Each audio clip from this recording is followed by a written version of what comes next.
നമസ്കാരം. നമസ്കാരം. എവിടുന്നാ? ഞങ്ങൾ കരിമ്പഞ്ചിറ തരകൻ ബംഗ്ലാവിൽ നിന്നാണ്. കൊച്ചു തിരുമേനിയെ ഒന്ന് കാണണമായിരുന്നു. എന്താ കാര്യം?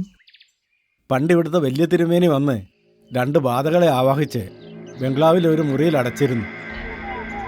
എന്നാൽ പുതിയ താമസക്കാർ വന്നപ്പം അറിയാതെ വീണ്ടും ആ മുറി തുറന്നു. ഇപ്പം വീണ്ടും ബാധയുടെ ശല്യം തുടങ്ങിയിരിക്കുകയാണ്. അതിനൊരു പ്രതിവിധി കാണാൻ തിരുമേനിയെ കൊണ്ടേ സാധിക്കൂ. തിരുമേനിയോട് കരിമ്പിഞ്ചിറ നാള് വന്നിരിക്കുന്നത് പറയാ. ശരി.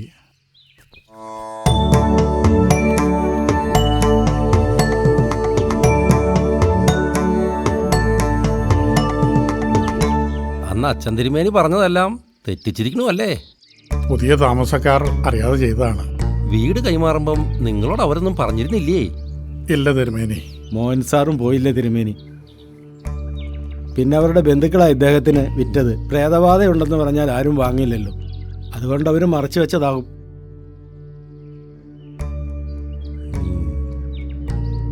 എന്തായാലും ദുർനിമിത്തങ്ങളൊന്നും ഉണ്ടാകാഞ്ഞത് ഭാഗ്യം. ഇനിയും അമാന്തിച്ചു കൂടാ. വെള്ളിയാഴ്ച രാവിലെ നാം അങ്ങെടുത്തും. പൂജയ്ക്കുള്ള സാധനങ്ങളെ ലിസ്റ്റ് ഇവിടുന്ന് തരും. എല്ലാം ശരിയാക്കി വെച്ചോളൂ തിരുമേനി.